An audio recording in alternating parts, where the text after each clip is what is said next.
Assalomu alaykum do'stlar. Biokimyo nazariy savollari 8-savol. Gomeostaz tushunchasiga ta'rif bering va uning organizm uchun ahamiyatini tushuntiring. Gomeostaz so'zi bu holatning o'zgarmasligi, ya'ni qo'zg'almas holat degan ma'noni anglatadi. Bu tirik organizmning o'sha tashqi muhit o'zgarishiga qaramasdan o'z ichki muhitining, ya'ni ichki tizimlarining dinamik barqarorligini va optimal ko'rsatkichlarini faol ravishda ushlab turish xususiyati deyiladi.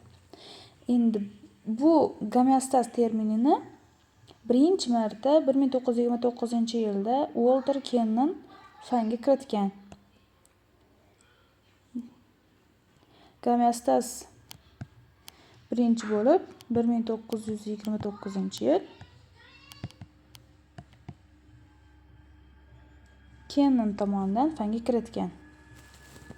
Endi gomeostaz tushunchasi bu qo'zg'almas deyilgani bilan u doimiy bir me'yorda turishi, ya'ni qotib qolgandek turishi emas, balki muvozanatda turishi.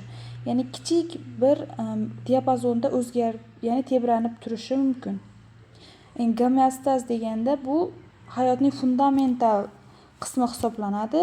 Uni buzilishi patologiyalarga, ya'ni kasalliklarga yoki organizmning halokatiga olib kelishi mumkin.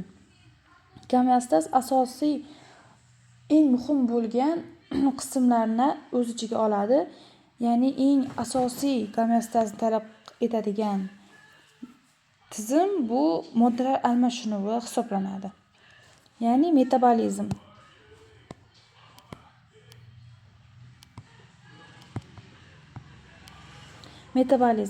Metabolizm asosan fermentlar ishtirokida bo'ladi.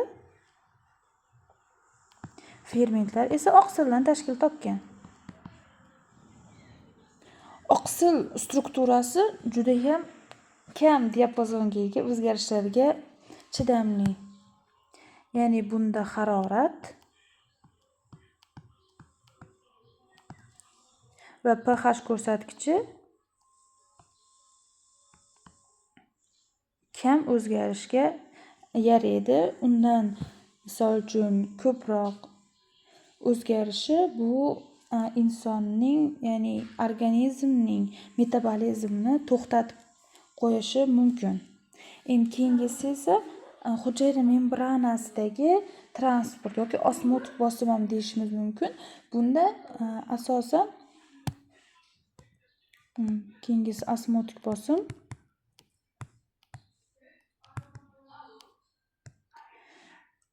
Bunda hujayralarning yashashi uchun ichki va tashqi tomondan bo'ladigan moddalar almashinuvi va suv balansi hisobga olinadi. Ya'ni kaliy, natriy, kaliy, kalsiy ionlari va bu hujayradagi transport almashinuvi bo'lsa, osmotik bosimi asosan suvning hujayralararo almashinuvi hisoblanadi. Osmotik bosim barqarorligi hujayraning shaklini, tarangligini va ozuqa moddalarini tanlab o'tkazish xususiyatini belgilaydi.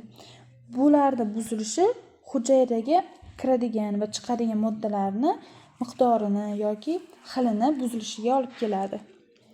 Endi gomeostazning asosiy kerakli bo'lgan qismi bu muhit sharoiti noqulay bo'lganda, masalan, organizmdan tashqarida kislorod yetishmaganda, mana kislorod kam yoki harorat juda yuqori bo'lganda yoki juda past bo'lganda ham hujayradagi harorat, ya'ni organizmdagi harorat bir me'yorda saqlanishi yoki ichki organlardagi ortiqcha zo'riqishlarni kamaytirish, energiya sarfini me'yorda ushlab turishga yordam beradi. Gomeostazni boshqarilishi neyrogumoral, ya'ni nerv hamda gumoral yo'llar orqali boshqariladi. Bu jarayon asosan teskari aloqa mexanizmlariga asosida ishlaydi.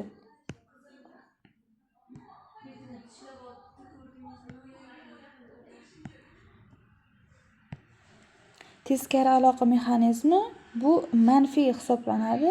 Bunda birinchisi bizga kerak bo'lgan bu retseptorlar.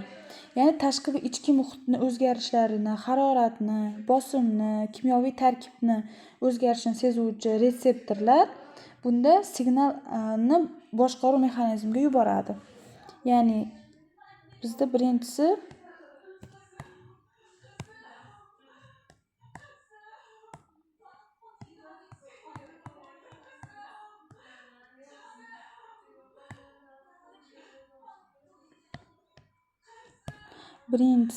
retseptor. Retseptorlar bu ichki va tashqi muhit o'zgarishiga haroratni sezadi. Harorat, bosim,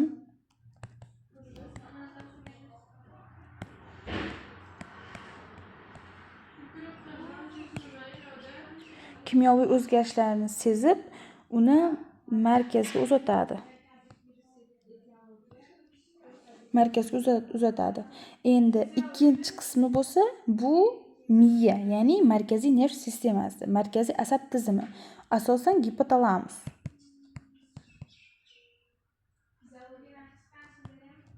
Gipotalamus retseptordan kelgan signalni qabul qiladi, tahlil qiladi va solishtirib buyruq ishlab chiqaradi. Ya'ni qabul qilish,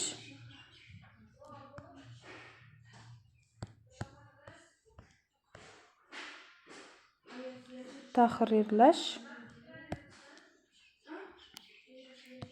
va buyruq berish.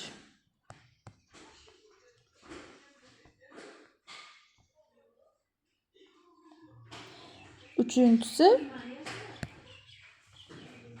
bu ishchi a'zoda. O'z-o'zidan miyani bergan buyrug'iga asosan mushaklar, bezlar yoki ichki a'zolarning mexanizmi. Bunda effektorlar. Bunda buyruqni qabul qiladi. Buyruqni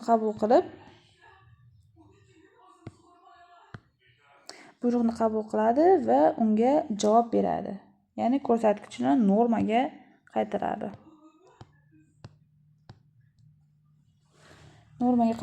Bu gomeostazni ishlash mexanizmi hisoblanadi. Endi bu mexanizmga misol qilib izotermiya, ya'ni tana haroratini keltirishimiz mumkin. Agar tana harorati 36.5, 37.2 gacha bo'lsa, bu normal holat hisoblanadi. Buni gipotalamus boshqaradi va bu mexanizmni qanday tiklash mumkin? Buni gomeostaz teri tomirlarini kengaytirish orqali yoki ter bezlarini faollashtirish orqali boshqaradi. Ya'ni harorat ko'tarildi. Temperatura ko'tarilganda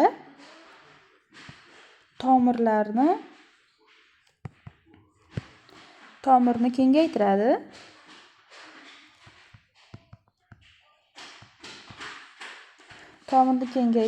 Ter bezlarini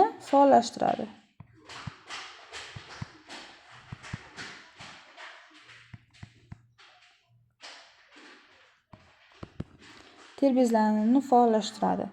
Agar tana harorati ko'tarib ketganda. Endi tushib ketganda esa tomirlar torayadi.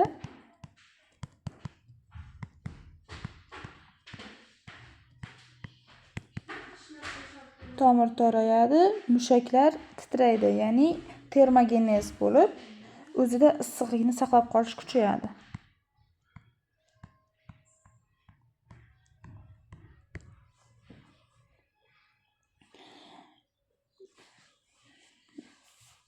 Bu asosan izotermiyada, ya'ni tana haroratini oshganda yoki pasayganda, normada o'zgargandagi holat hisoblanadi. Endi glizemiya bo'lsa, bu qon tarkibidagi shakar miqdori. Glyukoza, glizemiya bu o'sha qondagi shakar miqdorining o'zgarishi. Normada 3.3 dan 5.5 mol taqsim litr bo'ladi. Millimol taqsim litr. Bunda buni o'zgarishida, pastlashuv ko'tarishda bu me'da osti bezini ishlashini kuchaytiradi. Ya'ni agar shakar ko'paysa, insulinni glyukozaga, hujayralarga va jigarga o'tkazadi. Glyukozani, ya'ni qon tarkibidagi shakarni hujayralarga o'tkazadi. Bunda insulin miqdori ortadi. Glukagon esa pasayadi. Agar shakar kamaysa, endi teskari mexanizm yuzaga keladi. Ya'ni glukagon kuchayib, glukagon bu jigarda to'plangan glikogenni parchalab, glyukozani hosil qiladi. Glukagon ko'payadi, insulin esa pasayadi.